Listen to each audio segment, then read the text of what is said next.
गणपति बप्पा मोरया।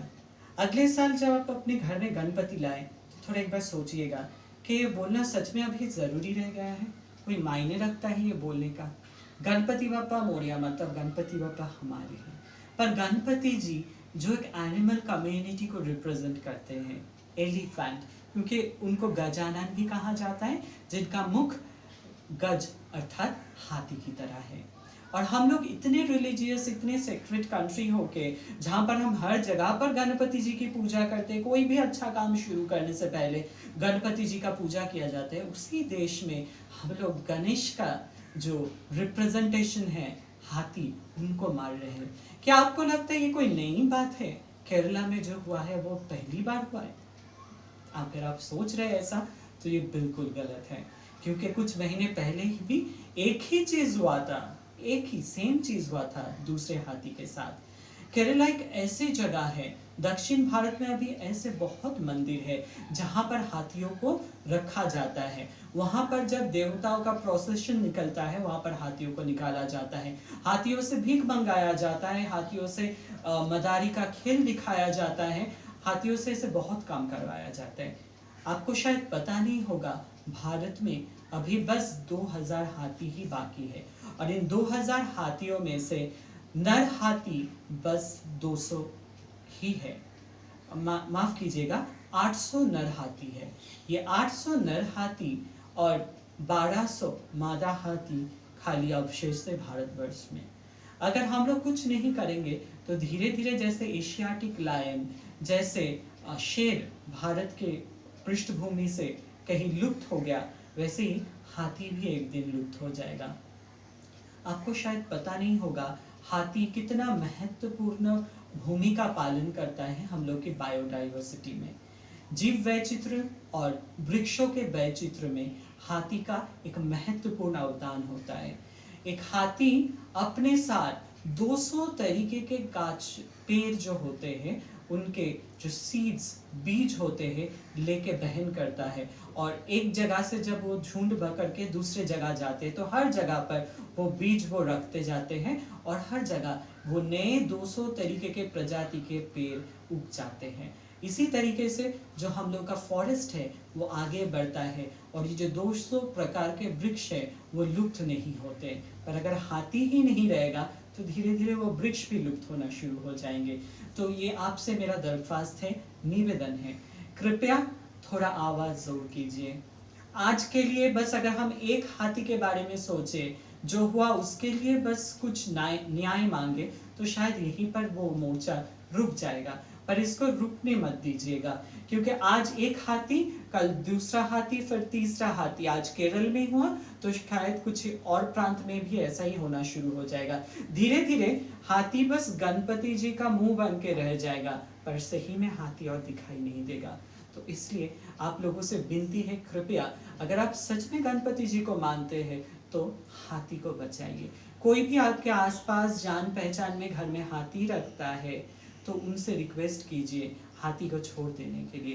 केरल में ऐसे बहुत सी ऐसे जगह हैं जहाँ पर हाथियों को जंजीरों से बांध के रखा जाता है, और उन जंजीरों का जो वजन होता है इतना भारी होता है, उससे हाथियों के पैर फूल जाते, सूज जाते, वो रोना शुरू करते हैं, और उनके रोने को रोकने के लिए फिर से उनको मारा जाता है। हाथी को मारने के लिए जंग पकड़े हुए जो कीन होते हैं उनको उनके शरीर में लगाया जाता है। जैसे उसके शरीर में वे कीन जाते हैं, उनके शरीर में इन्फेक्शन होना शुरू होता है और गैंग्रीन होकर वो मर जाते हैं। और ऐसे ही हाथी एक एक करके लुप्त हो जाते हैं हमारे भारतवर्ष में।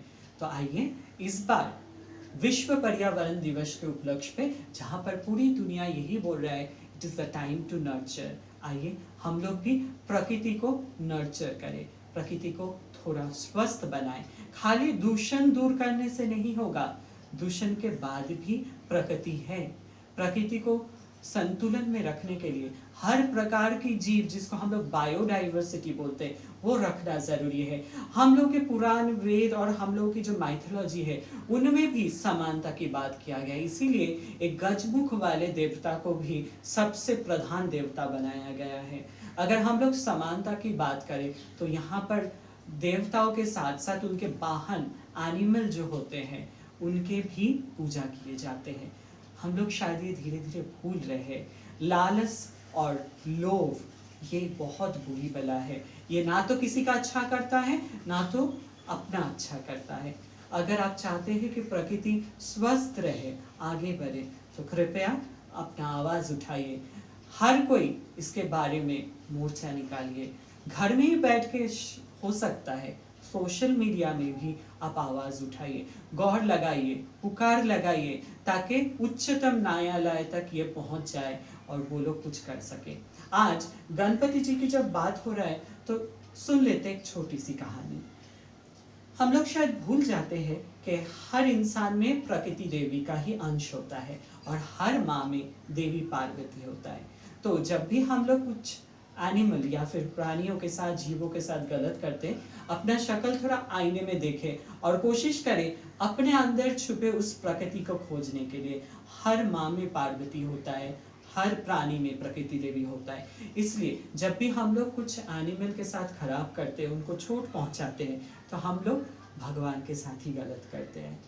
एक बार गणपति जी जब खेल रहे थे, एक बिल्ली उसको बहुत तंग कर रहा था, तो उस बिल्ली को बहुत जोर से गणपति जी ने मारा। घर में जब गणपति जी लौटे खेलने के बाद, तो देखा माता पार्वती को बहुत जोर का चोट लगा है।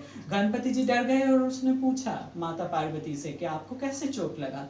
तब माता पार्वती ने कहा, गणेश क्या तुमने किसी प्राणी को चोट पहुंचाया या हानि किया? गणेश ने कहा, हाँ माँ, आज एक बिल्ली को मैंने बहुत मजा चखाया।